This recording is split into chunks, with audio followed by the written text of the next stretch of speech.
मेरा नेपाल जाना इत्तेफाकी था, क्योंकि प्रोफेसर शर्मा को एक सेमिनार अटेंड करना था जिसका टॉपिक था वाटर क्राइसिस।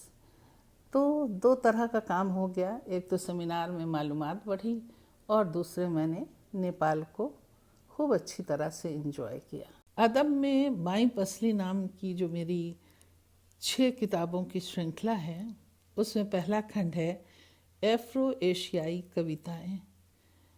वहाँ पर मैंने नेपाल की कुछ कविताएं अनुवाद की हैं जिसको मैं आपको सुनाऊंगी, लेकिन उससे पहले एक छोटा सा लेख जो मैंने लिखा है उसको पढ़ूंगी। मंत्रों के बीच गूंजती कविता की ऋचाएं। नेपाल हिमालय की गोद में बसा एक ऐसा स्वर्ग है जहाँ मौसम की तरह सत्ता में बदलाव आता है और ठहरे पानी की तरह व्यवस्था जनता को कुछ भी नया नहीं दे पाती है।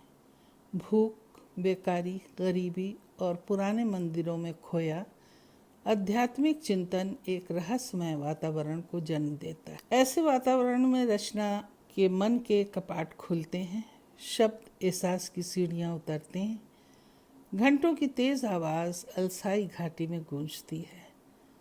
बुद्ध के शांति में वैचारिक चेहरे के चारों तरफ निर्वाण की प्राप्ति की तड़पती प्रश्नों की पंक्तियाँ रोज़मर्रा के जीवन की पगडंडियों को तय करती हुई कविता का पीछा करती है।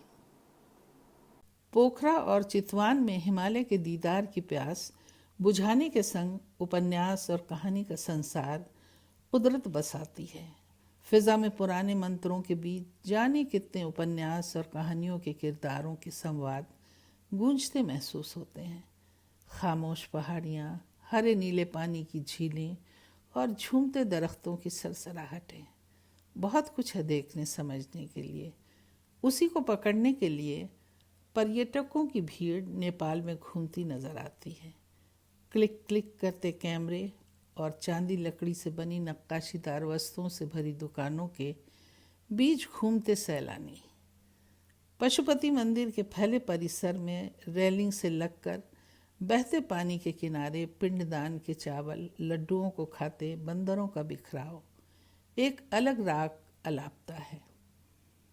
नेपाल, बैंकॉक और जापान के कुछ हिस्से इस तरह एक दूसरे से मिले जुले नज़र आते हैं कि आपको अक्सर धोखा हो सकता है कि आप कहाँ हैं।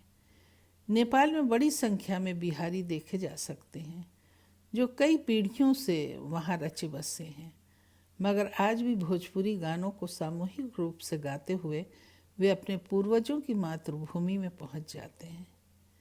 नेपालियों की एक बहुत बड़ी तादाद भारतवर्ष में घरों में काम करने से लेकर ऑफिस, व्यापार और कई अहम क्षेत्रों में व्यस्त हो अपनी रोजी रोटी कमाते नजर आती है। नेपाल में जहाँ प्राकृतिक सौंदर्य है, वहीं मनुष्य की जीने की स्थितियाँ काफ़ी कठिन हैं। इन्हीं जड़ कठिन परिस्थितियों को कवित्रियों ने अपनी अभिव्यक्ति का माध्यम बनाया है, जिसमें वेदना है, सपने हैं, भविष्य की चिंता और अतीत की चेतना है। नेपाली भाषा इंडो आर्यन भाषा परिवार से है।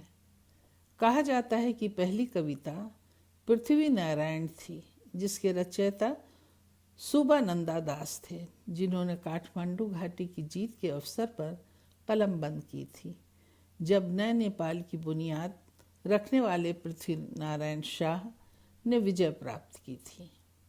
इसके बाद एक लंबा सिलसिला चल पड़ा।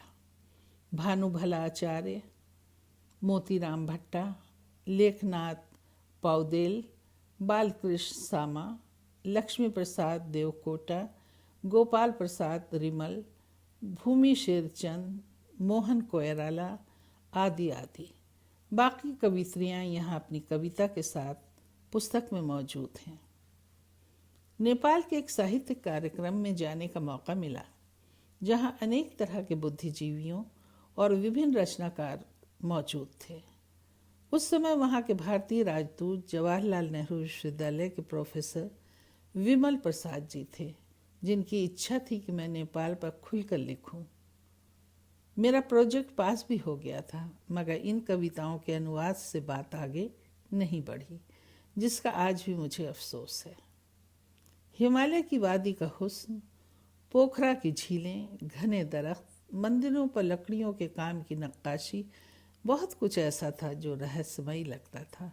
परियों के देश जैसा एक सपना, जैसा जो सपना रह गया।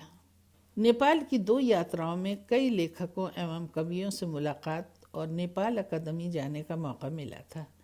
शैलेंद्र सिंह, जो पद्मा कन्या कैंपस में अंग्रेजी के अध्यापक थे, उन्होंने कुछ महत्वपूर्ण नेपाली कवित्रियों की कविताओं के अंग्रेजी अनुवाद की पुस्तिका मुझे भेंट की थी। उन्हीं के अंग्रेजी अनुवाद से मैंने हिंदी में अनुवाद किया है। कुछ अनुवाद अंग्रेजी से बारबरा निमरी अजीज़ और बरबरा सोरोस ने किए हैं। उनको मैं आपके लिए पढ़ूंगी, जो मैंने हिंदी में किए हैं। आक्रोश की नफ्स पर धड़कती कविताएं, पारिजात। नेपाल में 1937 में जन्मी कवित्री पारिजात की कविताएं समय की चेतना से परिपूर्ण हैं। लाल गुलाब और माँ कविता देशभक्ति और संघर्ष की गाथा का संकेत है, जिसके पीछे इतिहास के दरवाजे खुले हैं। नेपाली साहित्यकारों में पारिजात एक सम्मानित नाम है।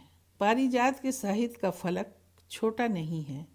उनकी अनुभूतियाँ व्यक्तिगत दुख सुख के साथ मानवीय मूल्यों और संबंधों से बिंधी हुई हैं। इनके 2 काव्य संग्रह पारिजात की कविता और बेनसालू वर्तमान नाम से प्रकाशित हुए हैं। पारिजात ने उपन्यास और कहानियाँ भी लिखी हैं। पारिजात आज मौजूद नहीं है।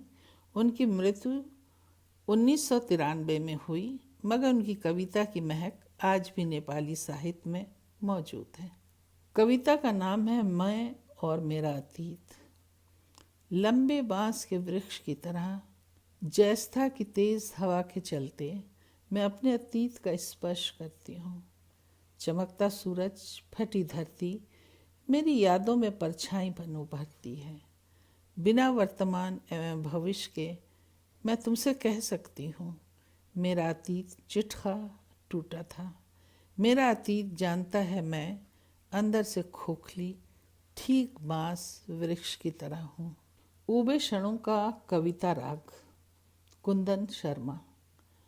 सन 1942 में नेपाल में जन्मी कुंदन शर्मा की अपनी एक पहचान है।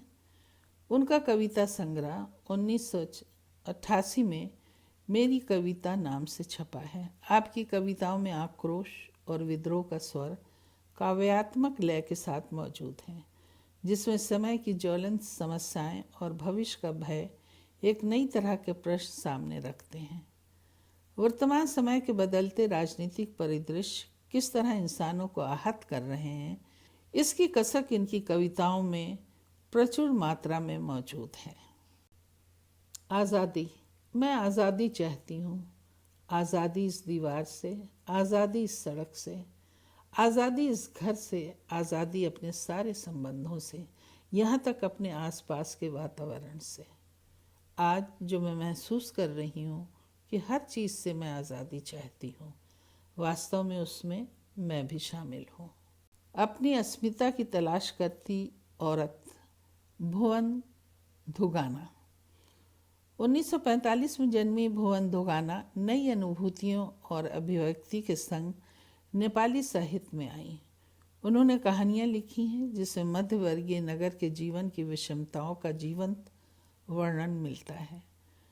फिलहाल त्रिभुवन विश्वविद्यालय में अंग्रेजी की अध्यापिका हैं।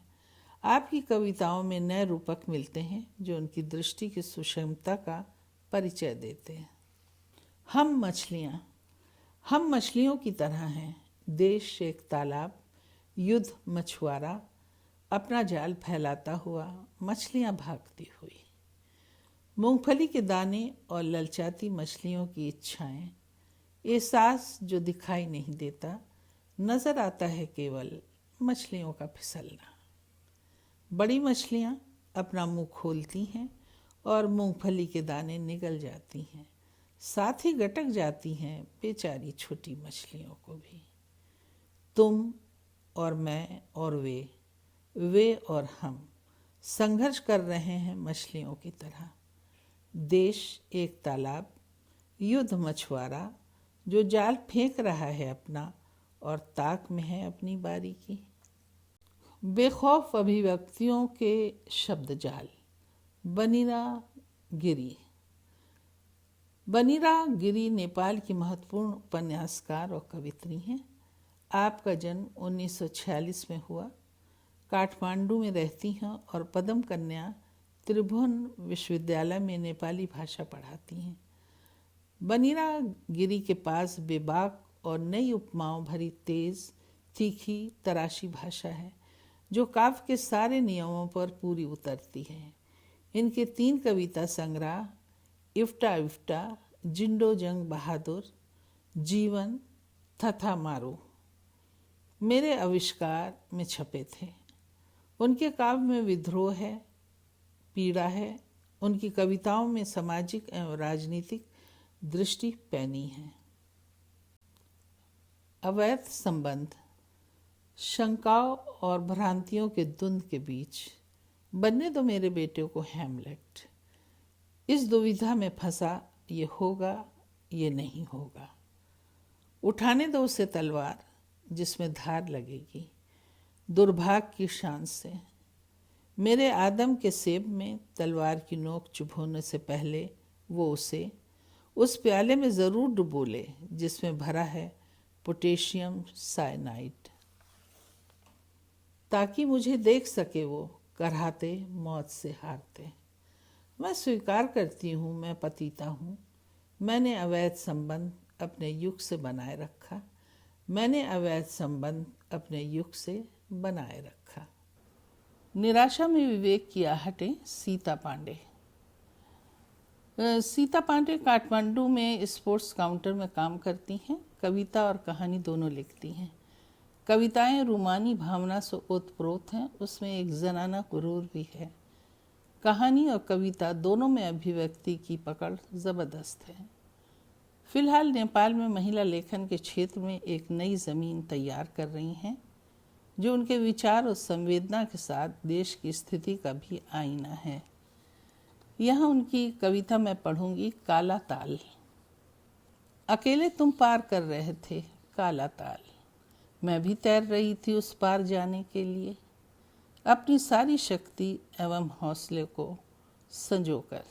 तुम तैर रहे थे अपनी शक्ति भर और मैं भी अपने सामर्थ्य से, दोनों अपने अपने बल पर अकेले तन्हा। लेकिन ताल बड़ा था जिसका कोई किनारा पास न था।